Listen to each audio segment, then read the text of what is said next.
இன்றைக்கு திருவருகை காலம் முதல் வாரம் டிசம்பர் மாதம் 5ஆம் தேதி வெள்ளிக்கிழமை. இன்று தேவன் நமக்கு தரும் ஜீவ நீர் ஊற்றான இறை வார்த்தைகள் எசேயா நூலிலிருந்து வாசகம், இயல் 29, இறை வார்த்தைகள் 17 24 முடிய. இறைவனாகிய ஆண்டவர் கூறுவது: இன்னும் சிறிது காலத்தில் லெபனோன் வளமிகு தோட்டமாக மாறுமன்றோ, வளமிகு நிலம் காடாக ஆகிவிடுமன்றோ. அந்நாளில் காது கேளாதோர் ஏட்டுச் சுருளின் வார்த்தைகளை கேட்பர். பார்வையற்றோரின் கண்கள் காரிருளில் இருந்தும் மையிருளில் இருந்தும் விடுதலையாகி பார்வை பெறும். ஒடுக்கப்பட்டோர் மீண்டும் ஆண்டவரில் மகிழ்ச்சி பெறுவர். மானிடரில் வறியவர் இஸ்ரேலின் தூயவரில் அகமகிழ்வர். கொடியோர் இல்லாது ஒழிவர், இகழ்வோர் இல்லாமற் போவர். தீமையில் நாட்டம் கொள்வோர் அழிந்து போவர். அவர்கள் ஒருவர் மேல் பொய்க்குற்றம் சாட்டி நீதிமன்றத்தில் தீர்ப்பு வழங்குவோரை இடரச் செய்கின்றனர். பொய் புனைந்து நேர்மையாளரின் வழக்கை புரட்டுகின்றனர்.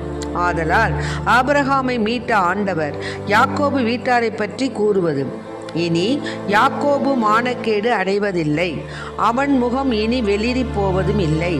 அவன் பிள்ளைகள் என் பெயரை தூயதென போற்றுவர்.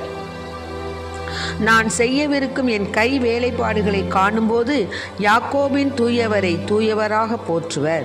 இஸ்ரேலின் கடவுள் முன் அஞ்சி நிற்பர். தவறிழைக்கும் சிந்தை கண்டோர் உணர்வடைவர்.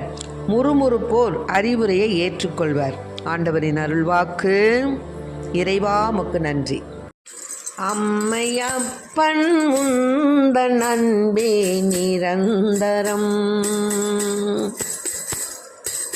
மாறும் உலகில் மாறாவும் உறவே நிரந்தரம். இம்மை வாழ்வில் மறுமை இருப்பது நிரந்தரம். இம்மை வாழ்வில் மறுமை இருப்பது நிரந்தரம்.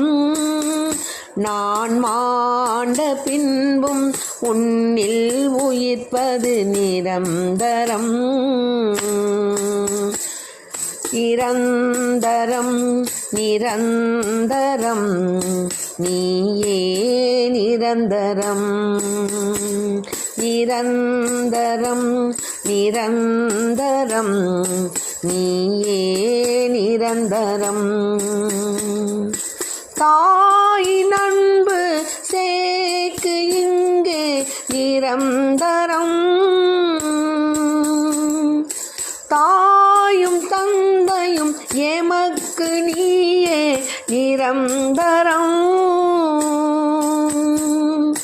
தேயும் வாழ்வில் நம்பிக்கை நீயே நிரந்தரம்.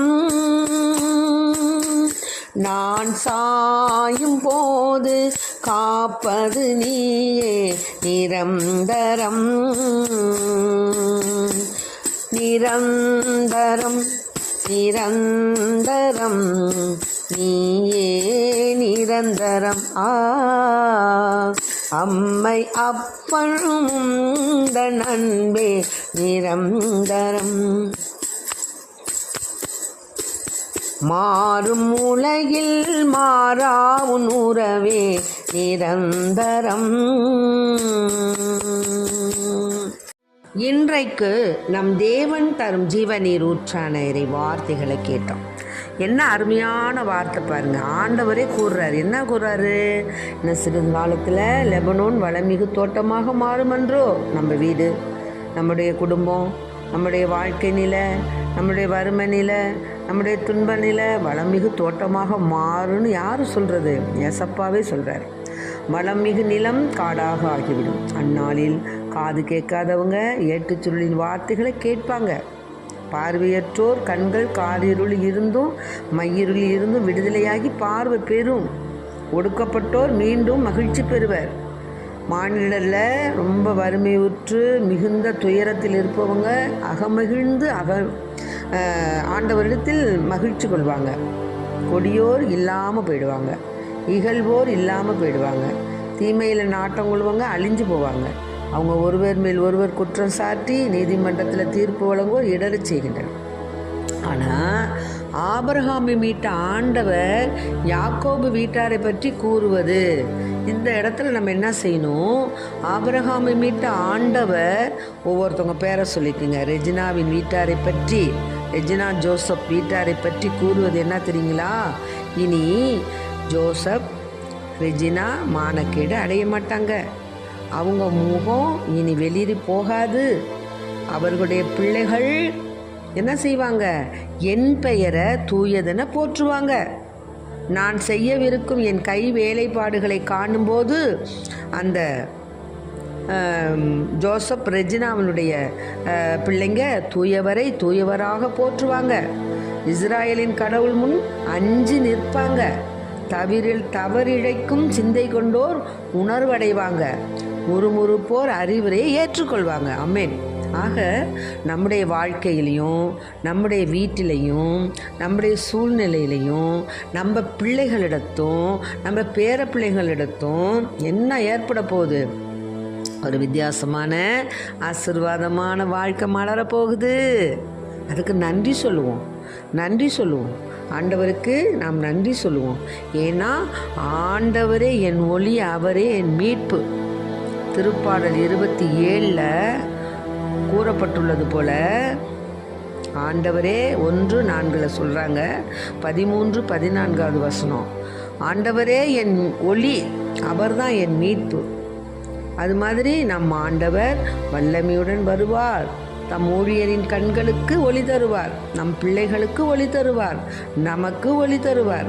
ஆகவே அன்பு பிள்ளைகளை, இதை கேட்டுக்கொண்டிருக்கும் என் அன்பார்ந்த பிள்ளைகளை, நாம் இயேசுவினுடைய ஆசீர்வாதத்தையும் அவருடைய நேரடியான ஒரு வார்த்தையினாலையும் நாமும் நம் குடும்பமும் நானும் என் வீட்டாரும் உம்மையே ஸ்நேகிப்போம், உமக்காய் ஓடுவோம்,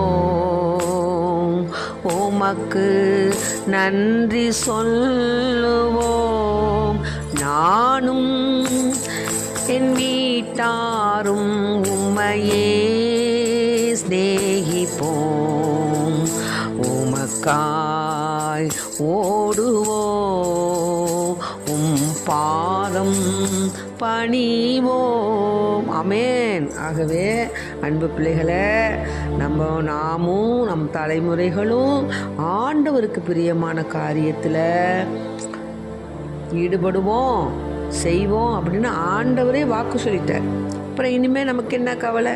ஆகவே அத்தகைய வாக்குறுதி கொடுத்த நம் தேவனை, அவருடைய தாழ் பணிந்து சிரம் தாழ்த்தி அவருடன் இருந்து, அவர் சொல் கேட்டு, அவர் சொற்படி நடந்து, என்றென்றும் அவர் நம்மை கரம் பிடித்து வழிநடத்த ஆண்டவரிடம் மன்றாடுவோம். ஆமென். Praise the lord. மரியே வாழ்க.